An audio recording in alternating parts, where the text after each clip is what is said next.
राज्य विधिमंडळाच्या पावसाळी अधिवेशनाच्या पूर्वसंध्येला राज्याचे गृहमंत्री देवेंद्र फडणवीस आणि उपमुख्यमंत्री एकनाथ शिंदे यांच्या झालेल्या पत्रकार परिषदेच्या वेळी राज्यामध्ये ऑपरेशन टायगर राबवणार असल्याच्या चर्चांना उधाण आलं होतं आणि त्याच वेळेला ऑपरेशन टायगर हे पुढच्या 2 दिवसात पाहायला मिळेल नेमकं काय परिस्थिती आहे याच्या सगळ्याची माहिती त्यावेळेला पत्रकार परिषदेमध्ये देण्यात आली होती. आणि महत्त्वाचं म्हणजे ऑपरेशन टायगर हे शिवसेना उद्धव बाळासाहेब ठाकरे पक्षातील होतं, कारण त्यांच्यातील जे खासदार होते त्यांच्यासाठी ते ऑपरेशन टायगर राबवण्यात येणार होतं. आणि त्यातील खरं तर 6 खासदार जे आहेत ते शिवसेना ठाकरे गटाची त्यांनी साथ सोडली आणि शिवसेना शिंदे गटात त्यांनी प्रवेश केलेला आहे. मात्र या सगळ्यामध्ये आता अपडेट समोर येते ती म्हणजे ज्या प्रकारे शिवसेना ठाकरे गटातून ज्या 6 खासदारांनी बंड केला त्या बंडासाठी या अगोदर एकनाथ शिंदेकडून सातत्यानं प्रयत्न हे केले जात होते. मात्र एकनाथ शिंदेच्या प्रयत्नांना यश न मिळाल्यामुळे कुठेतरी देवेंद्र फडणवीस यांनी सुद्धा त्याच्यामध्ये साधारणतः पाहतोय की जो एकंदरीत सहभाग त्यांचा सुद्धा पाहायला मिळाला. आणि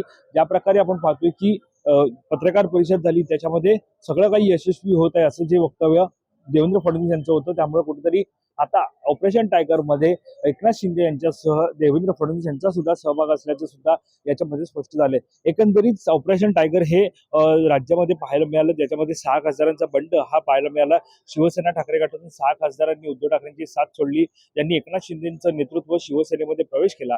त्यानंतर सध्या ईशान्य मुंबईमध्ये पाहायला गेलं तर 2 खासदारांमध्ये सध्या आमने-सामने असल्याचं पाहायला मिळत आहे. जे नुकताच शिवसेना ठाकरे गटातून शिंदे गटात गेलेले संजय दिना पाटील आणि ठाकरे गटाचे फायर ब्रँड नेते आणि राज्यसभा खासदार संजय राऊत यांच्यामध्ये हमरीतुमरी होताना पाहायला मिळत आहे. सातत्यानं आमने-सामने येताना पाहायला मिळत आहे.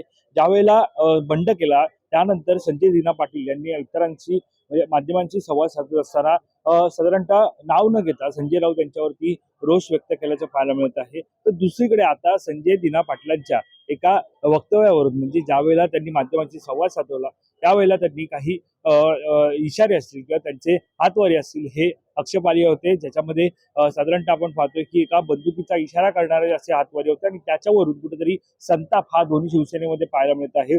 या सगळ्याच्या वरती संजय राऊत यांनी सुद्धा प्रत्युत्तर दिलेलं आहे.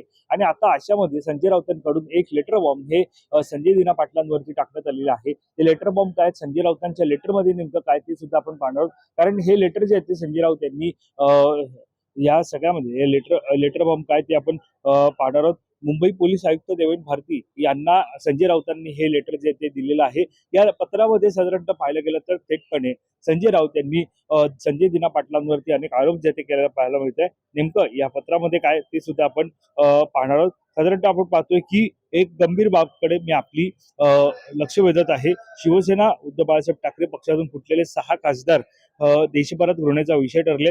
या फुटीविरुद्ध महाराष्ट्राच्या ते कमालीचा संताप असून मतदारांची घोर फसवणूक झाल्यामुळे लोक ठिकठिकाणी रस्त्यावर उतरून आंदोलन करत आहेत. आंदोलन करणे, लोकप्रतिनिधी विचारणे, त्यानंतर हा नागरिकांचा घटनात्मक अधिकार आहे.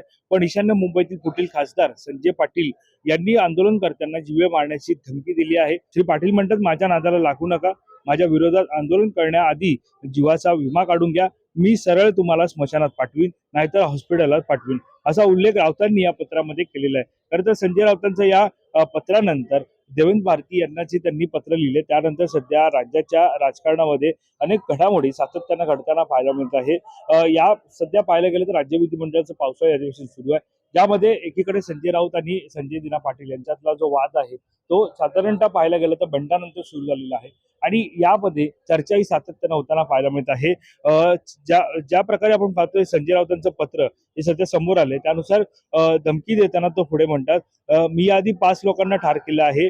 ठार केलेले हे 5 लोक कोण व संजय पाटील यांनी त्यांना कधी व का ठार केलं त्याचा तपास व्हावा. आरोपीने स्वतःच कबुली दिल्याने त्यांच्या विरोधात तात्काळ हत्येचा गुन्हा दाखल व्हावा अशी सुद्धा मागणी संजय राऊतांनी पत्रात केली आहे. याशिवाय माझ्या विरोधात कोणी आंदोलन केलं तर त्यांच्यावर बॉम्ब टाकेन, घरात घुसून मारेन असं सुद्धा वक्तव्य संजय राऊतांनी त्यांच्या पत्रात जे ते संजय दिना पाटील यांच्यावरती आरोप करताना लिहिलंय. याशिवाय भारतीची खासदाराकडून बॉम्ब टाकण्याची धमकी चिंताजनक आहे. हे बॉम्ब त्यांनी आपल्या घरात बनवले असतील तर त्यांच्या घराची त्वरित झडती घ्यावी, त्या कामी दहशतवादी विरोधी पथकाची मदत घ्यावी. हे बॉम्ब त्यांना दहशतवादी टोळीकडून मिळाले असतील तर हा राष्ट्रीय सुरक्षेचा गंभीर मुद्दा मानावा लागेल व या दहशतवादी राष्ट्रविरोधी कृत्यांत सहभागी झाल्याबद्दल त्यांना लगेच UAPA खाली अटक होणे गरजेचं आहे. त्यांची सर्व वक्तव्य दहशतवाद गुन्हेगारी कृत्यात सहभागी होण्याचे पुरावे आहेत. त्यांच्या विरोधात त्वरित कारवाई व्हावी, अन्यथा मला जनतेच्या सुरक्षेसाठी न्यायालयात दाद मागावी लागेल. खासदार पाटील यांच्या धमकीमुळे समाजात चिंतेचं वातावरण आहे. या काळात एखाद्या राजकीय कार्यकर्त्यावरती हल्ला झाला अथवा खून झाला तर त्याची सर्वस्वी जबाबदारी संजय पाटील यांच्यावर राहील, हे मी इथे खास नमूद करतो. कारण ज्या प्रकारे आपण पाहतोय की संजय राऊतांचं पत्र हे सध्या पाहायला मिळत आहे, जे पत्र त्यांनी देवेंद्र भारती यांना लिहिलेलं आहे. त्यामुळे आता एकंदरीत संजय पाटलांच्या वक्तव्यानंतर जे पत्र संजय राऊतांनी लिहिलेलं आहे त्यानंतर देवेंद्र भारती काय या सगळ्यावरती भूमिका घेतात. दुसरीकडे जे खासदार शिवसेना ठाकरे गटात होते, ज्यांनी आता शिंदेचं नेतृत्व स्वीकारलंय, या सगळ्यावरती एकनाथ शिंदे नेमकं आपली भूमिका काय स्पष्ट करतात, शिवसेनेकडून काय भूमिका स्पष्ट होते, हे पाहणं महत्वाचं ठरणार आहे. कॅमेरा पर्सन अवधेश खोरेसह मी वैभव पाटील, मुंबई.